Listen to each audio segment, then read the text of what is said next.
You're listening to Wake Up with Patti Katter, where we're overcoming trials with triumphs. Now, here's your host, Patti Katter. Hello, everybody. Today I have Ryan Hendrickson on the show. He's a Special Forces Army veteran and an author. He's the author of Tip of This Beer. I was hesitant about that. I have so many ideas for a book name for you. You have to make a part 2, Ryan. How's it going? It's going good. Thanks. Good. Thank you for being on the show. I would love it if you could tell our listeners a little bit about yourself and where you came from. And I want to know more about what you did in the military. And we're going to talk about your book a little bit and just get to know you. Yeah. So originally I'm from Oregon and grew up in a small town outside of Eugene, Lowell, Oregon. It's a logging in a hay farming town. So a town of 1,100 people, 18 years old. My dad basically said, "Hey, you gotta leave. Can't stay here because, if I let you stay here, then you'll be the 42-year-old guy at the gas station telling, high school senior year homecoming football stories, and you never really did anything. So you can join the military. You can go out and get a job.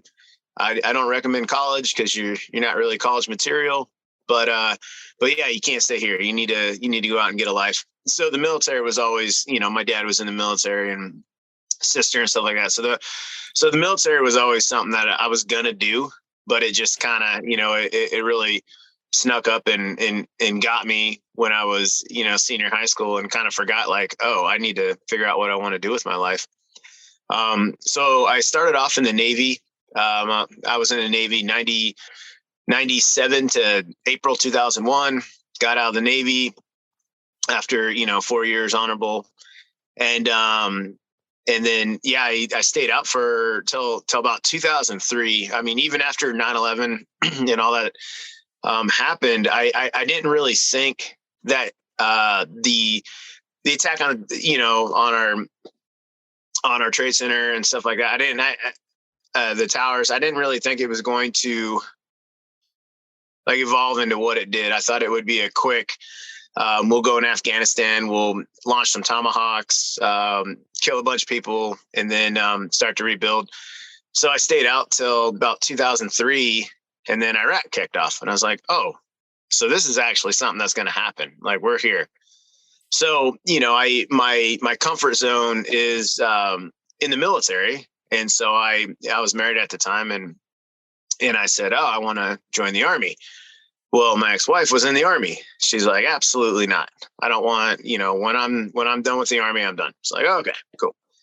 So then we agreed upon the Air Force. So I spent 5 years in the Air Force. Wow.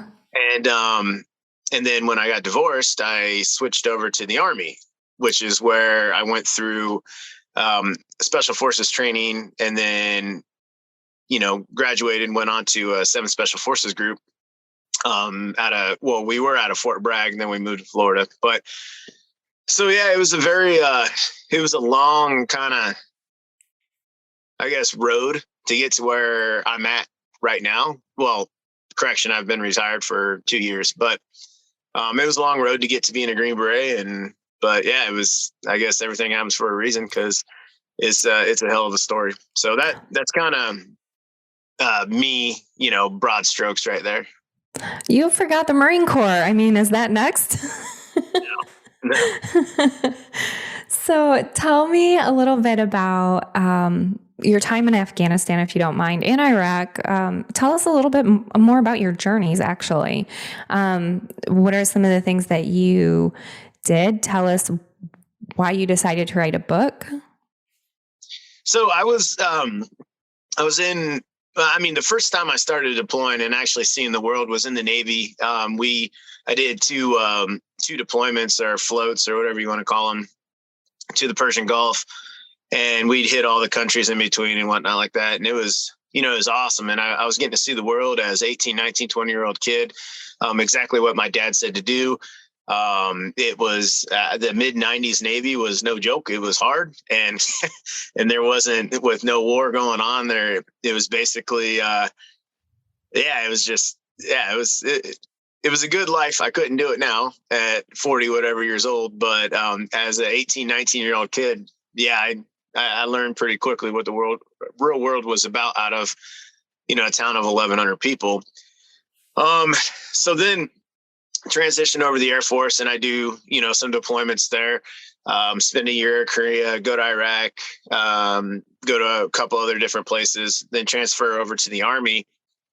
And that's where, I really started getting into the combat deployments. And so, yeah, graduate the Q course, move on. Within 6 months from graduation, I'm in Afghanistan as a Green Beret. And then that was 2010. 2010, September 12th is when I stepped on an IED on one of our clearance operations we had, which kind of, it set me back a couple years because I had to go through rehab and this whole long process of being medically retired, back to getting a waiver to stay on active duty, to getting myself rehabbed up enough to where I can, get back with my unit, prove myself there, and then get back to Afghanistan. And so after stepping on an IED, I went back to Afghanistan, 6 more deployments as a Green Beret, and back into combat operations, including 2016. I got the Silver Star for, combat, what we did in Baghlan province and whatnot like that. So it was back in the thick of things. And it was, it definitely was a good, it was a good, I guess, comeback, maybe a comeback story, but it's more like, it's more or less when, when I thought my entire world had just crumbled around me because I had given everything to making it through special forces training, becoming a Green Beret, and then all of a sudden one wrong step and my life is completely turned upside down, to getting told I'm getting medically retired out of the military, to now all of a sudden, oh, wait, I can stay on this waiver, but I'll never see behind a desk, or I'll never be out from behind a desk again, just stuff like that. And so it's this constant mental battle I went through, and these extreme ups and downs, and a lot of self-induced, pity parties and whatnot like that. And that's what the book's about. The book isn't a war story or this chest pounding, look at what I've done, I'm so great and all this other stuff. It's not anything about that. It's the exact opposite. It's talking about the struggles and the dangers of this entitled victimized mindset that a lot of people have, that I took on that when I was in the hospital, feeling sorry for myself. Like, why did this happen to me? Poor me. All you guys owe me, blah, blah, blah. And just this victimized mindset where I started to become my injury, and so that's what I write about, because I see this problem in America really taking root, where everybody thinks they're owed something because of what they perceive as this horrible life or this harsh situation that happened to them. And everybody wants to be the victim. Everybody wants pity and people to feel sorry for them. And you have to know my story because I did this, this, and this. When reality is no one gives a shit, number one. Number two, nobody owes you anything. And number three, life is extremely hard. And that's your problem, is you don't think life is hard. So you're getting crushed every time you do something because you think it's supposed to be easy, and it's not. And so that's why I wrote the book. But it's not a finger pointing book. It's a, hey, I went through this. So the fingers are pointing at me, but this is how I daily try to basically refocus myself, or, to understand that I'm only a part of something. I am not the whole thing or whatnot like that. But yeah, so it's not a war story. If people are looking for a war story, it's, it's not a hero, chest pounding. No, it's basically, hey, this is where I messed up, and this is how I pulled myself out of it, and this is how I daily try to check myself. Because just because you overcome one horrible situation in your life, guess what? Life's going to hit you with another one, and if you're not ready for it, then you're going to get hit and hit and hit, because it's life, and that's just the way it goes. Yeah, I think it's a really important story that you're sharing too. I've worked as a military veteran advocate for 14 years. And over the years, I have met some who unfortunately are stuck thinking that they are their wounds. They're really having a hard time getting over some of the things that they witnessed and the things that they went through. And I think it's important for those like you who've been able to go through those things to be able to be a great testimony to these people. It's easy for me, a civilian who's lived a pretty cush life compared to you, to say, oh, you should do this or that. But my words, I can't even say that to military veterans. I don't know what the heck I would do if I was in your situation, but they need good role models like you. So I appreciate that. And I know that so many appreciate you. I actually wrote in my private group last night that I was going to be interviewing you, and several commented that, he's a great guy. I've gotten messages overnight. I woke up this morning to people who really respect you, and they're military veterans who really respect you. So what would you say the hardest trial that you've had throughout your life, what would that be?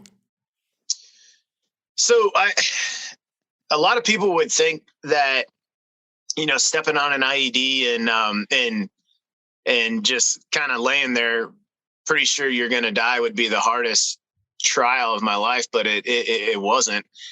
That's actually where I got my life back, because I was heading down a pretty dangerous path of just arrogance and just stupidity as a child, thinking that I'm so much more than I really am because of maybe some stupid status that you think you carry because you went through some hard training.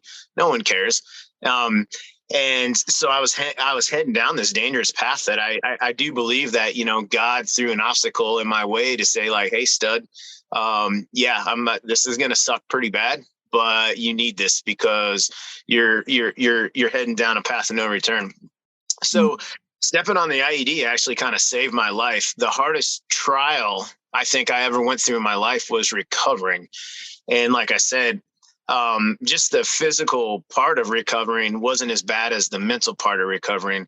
I had my leg reattached and, a bunch of other stuff that involved, 28 surgeries on one leg and all this other stuff. Great. Who cares?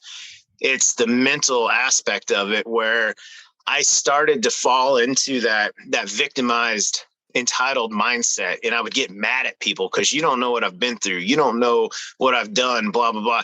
And in the end, it revolves around, it revolves around getting over yourself. It revolves around understanding that you are not the end all be all. And although people, they'll thank you for your service and stuff like that, I have a rule, and it's called the 3 F's. And if you're not feeding someone, financing them, or fucking them, then guess what? They're going to say, thank you for your service. I really appreciate it. And they probably do from the bottom of their heart, but they got bills to pay. They got food to put on the table, and they got their own lives to worry about. So who are you, or who was I, to try and force my pity party on the other people around me because I felt like I was owed something for what I presumably did in Afghanistan? You're not owed anything. And so that's the book right there. And yeah, but the 3 F's are very important, and people need to understand that. Like,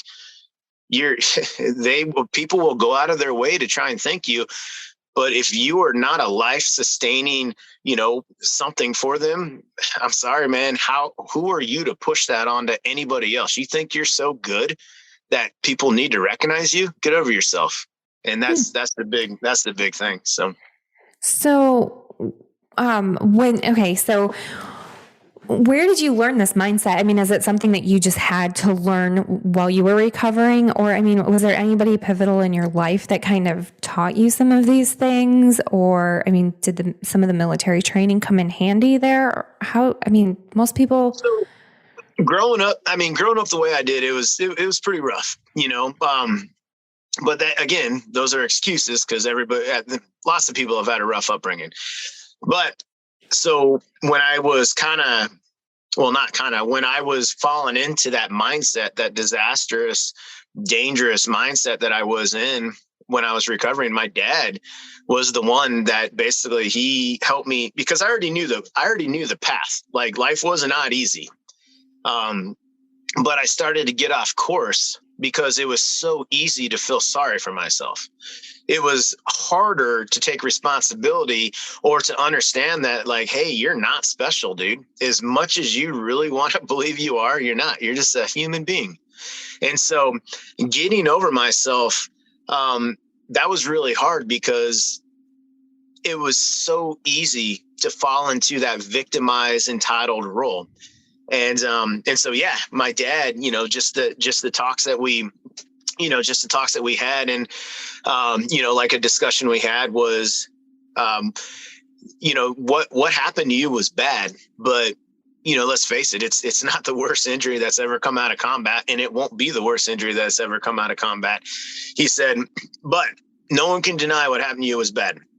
What you don't understand right now is you got the golden ticket. You have something that men will chase the rest of their lives. And that's the restart button or the redo button or whatever it is you want to call it. And he said, when you were laying there on the ground, next to the river after you hit that IED, a lot was going through your head because you thought you were going to die. You've told me that numerous times.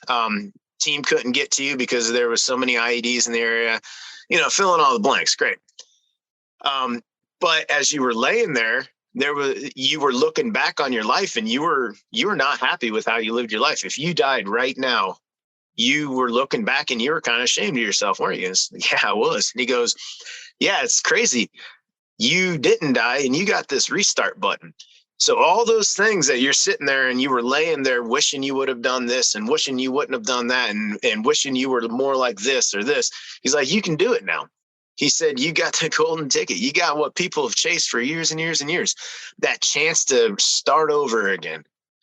And he said, so it, to me, it looks like, you're kind of at a crossroads and you can choose the path of victimize. You can become a victim of this injury and no one's going to blame you.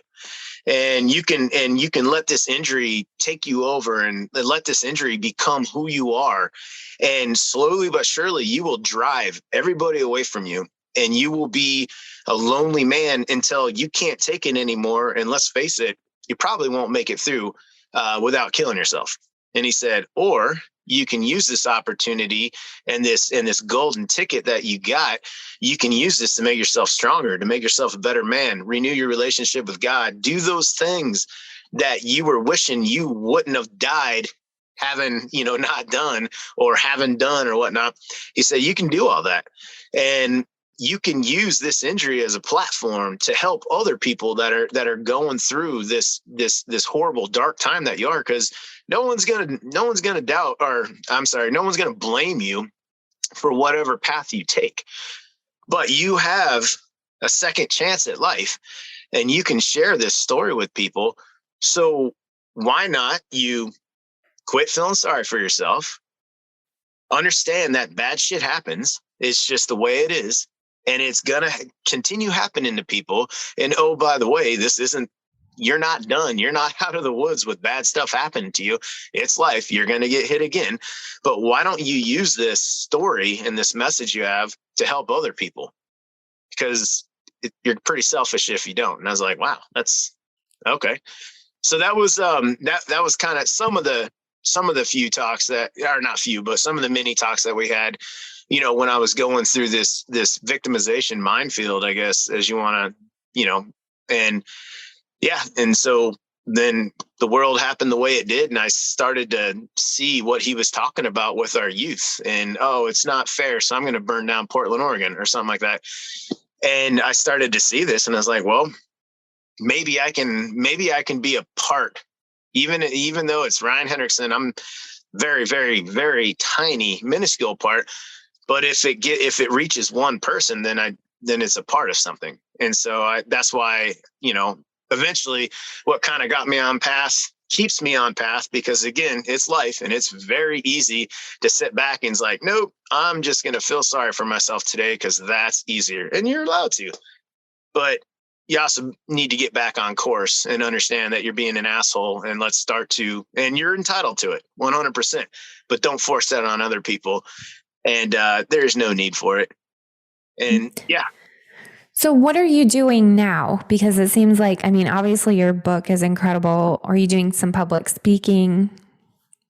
So I got a little bit, I did two, I guess, public speaking events, and they were for law enforcement with basically mental health. And I am a huge advocate of law enforcement. I'm also a bigger advocate of mental health for our first responders and law enforcement. The military, we have a lot of backing, regardless of what side of the aisle you're on. Not a lot of people in our government are going to say screw the military, but there's a lot of people in our government that are saying screw law enforcement and stuff like that. And I absolutely disagree with that.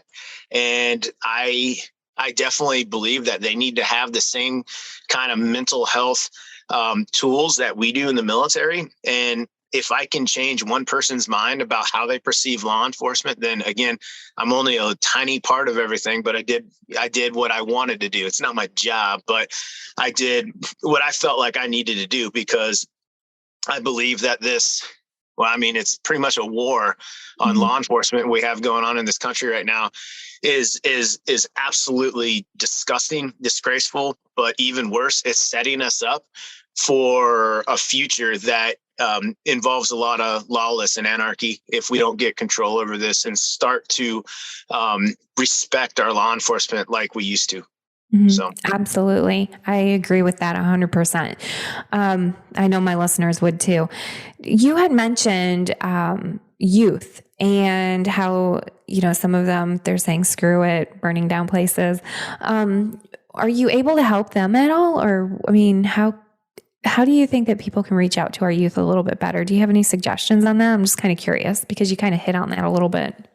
Yeah, I mean, 100%. And I hope this offends some people, but first line of defense is your parents, and our parents are failing our youth left and right today. Why? Because we also have a bunch of entitled, spoiled brat parents out there that feel like they want to be friends with their kids and not their parents, because they don't know how to be parents, because their parents were friends with them too. Everyone's scared to cross that line or to be the disciplinary or whatnot like that. So that's number one, is it starts at the house. But yeah, more role models that are actually speaking to these kids. Is a Green Beret a role model for kids? No, not really. But some of our athletes need to come out and they need to quit with this bullshit agendas that they're on and start to understand that they can directly affect our youth. These NFL, NBA, Major League, baseball, hockey's pretty good at it. So I'm not going to put hockey in the mix, but a lot of these athletes that have this huge following from our youth, they need to start stepping up to the plate and understanding that, yeah, you're an athlete and okay, you play a game, but you're also a role model. So start being that role model or leave the league, because yeah, kids are looking up to you. And so I do believe it comes from a lot of these childhood heroes and whatnot, but it starts with your families. It starts with your parents. It starts with that, with being the parent. You're not a friend. You're their parent. And then it also comes with what you allow, what we're allowing our youth to take in. Unfortunately, we are a culture of sex violence and everything else. And so that's what these guys or girls are taking in at such an early age. And we have lost, there is no God. There is no more God in our schools. We've lost that foundation on "In God We Trust." I'm so surprised it's still on our money anymore, but we don't teach it because it's offensive to people. Why? Because people want a reason to feel sorry for themselves. Why? Because we are a culture of drama, Desperate Housewives, freaking The Bachelor, all this other crap, which is great TV, whatever, I don't care. But we're a culture of drama. And so now all of a sudden you have, these entitled little brats running around because they like the drama, because their parents also feed off the drama. And there's no one to actually make you understand, like, hey, guess what? When you're out of the nest, you're about ready to figure out what the world is, because there are people out there, majority, that give zero shits about you. And you're going to find out the hard way because you think you're owed something. Well, you're about ready to be taken for a lot. And that's on the parents. And it is. When I was growing up, I think a lot of kids did look up to Green Berets, and they looked up to our military. They looked up to, we had good role models when we were growing up. I think we're about this in the same age group. And I think that we need to get back to that too. I mean, when I was raising my kids, they looked up to military, especially my son. Oh my gosh, he looked up to military big time. And even my daughters, they had that respect, and I think that kids have lost the respect. I would love to see you go into schools and talk to them about some of your experiences, or we need to get your book out there more too. Where can people find your book? So it's right now Amazon's the easiest. It's usually, if people order Tip the Spear by Ryan Hendrickson off Amazon, it's usually at your house within 2 days. But I agree with you. We need to get these role models in schools. And I also agree with you. I think, our role models need to revert back to what they used to be when I was growing up: police officers, firefighters, the people that did sacrifice so much, and put their lives on the line for the freedoms that we have. Yeah. People say, thank you, for the freedoms that you have. You're in the military, you served, and all that other stuff. Great. And I appreciate that. But when I come home, I do my best to turn it off, because I'm in the safety and security of my nation's border. Well, I'm not going to go down the nation's borders thing, but anyways, I'm in the safety and security of my own home and stuff like that. Why? Because the police officers and the first responders that are on call 365, and they don't have an off deployment. They're on deployment all the time until they retire or move on to something else. And so I think people need to understand it, and we need to bring that respect back for law enforcement. I don't know if it's possible, but it's going to take a major overhaul of what our kids are bringing in, and this disrespect for law enforcement. But that's what needs to happen. I just don't know. Unfortunately, I hate to say it, but I don't know if it's possible in the society we live in today. So, some of you who know me know that we're working on a company now called American Inc. And some of our goals are to get stories out of those like you, true stories, without the media coming in and twisting it like normal, typical media. I was telling you before the show, Ryan, that I had caught just a little clip of what you had said about a subject online, and I asked you about it, and you were like, well, I didn't actually say it that way. So the media must have changed it in the journalism piece when I was reading it. And so, I think that we need to really, like you said, we need to educate our kids. We need to step forward. I believe that we can make a difference, and we are making differences, and you're making a difference. And so every single life that you come in contact with, you can make a difference. What I'd like to do is I want to buy 3 of your books. I'll talk to you after the show about how to do it. I'm going to give 3 of them away to some of my listeners. And I just want to support you the best that I can. Tell our listeners where they can find you on social media.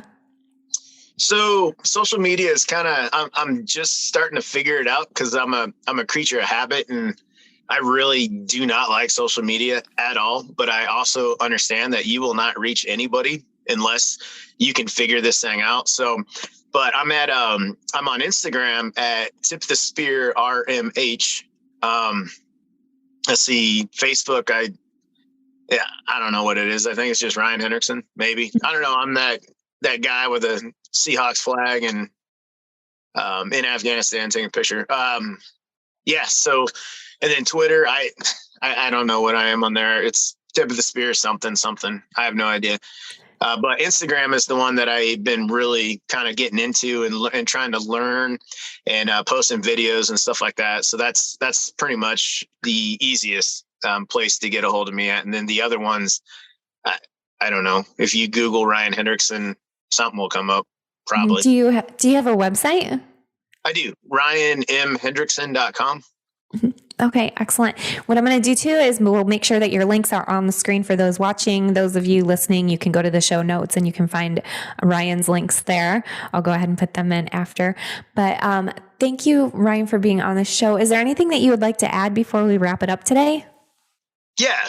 Basically, I think the message that I would like to send, and that I think people need to kind of remember and understand, is a lot of times we get stuck on the situation at hand and what's happening to us right in front, right then and there. And we don't have the either knowledge or the ability to look through that situation and understand.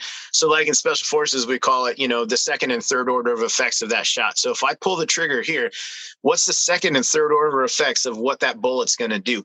Well, it's the same thing in life. If you're looking at a situation and you are so focused on what is happening right there, then you're probably not going to be able to overcome that situation. You have to be able to look through it, look at the second and the third order of effects, because regardless of how bad it seems, at that time keeps moving on.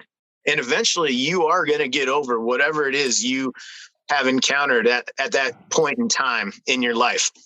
Whether you get over it in the right way or the wrong way, your time's going to keep moving on. You don't have a choice in that.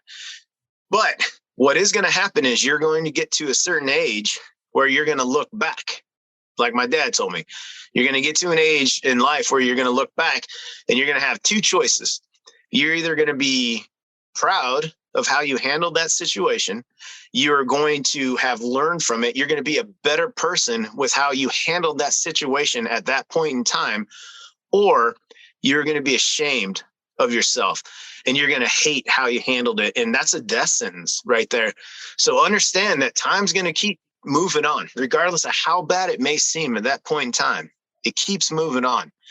There is going to be a point in time when you will look back. And it's how you handle that situation at that time is going to determine how you think and feel about yourself later on. And so that's the big thing I try and tell people is time moves on. You just gotta understand that you're going to have a chance to look back. Don't allow yourself to look back and be ashamed of yourself. That's a really good way to end the show, actually, because I think that there's going to be a lot of people reflecting, and it's an important thing to think about. Our actions always create more reactions, right? In our life too. So, all right, Ryan, thank you very much for being on the show. Thank you everybody for listening. And until next time, we're going to wrap it up now. Take care, everybody. All right. Thanks. Thank you. Thank you for listening. Please head over to pattikatter.com for the latest updates on Patti, her talk show, and what she's up to. You can also find her on Amazon TV and Roku, and on Facebook, Instagram, and Twitter at Patti Katter. Until next time.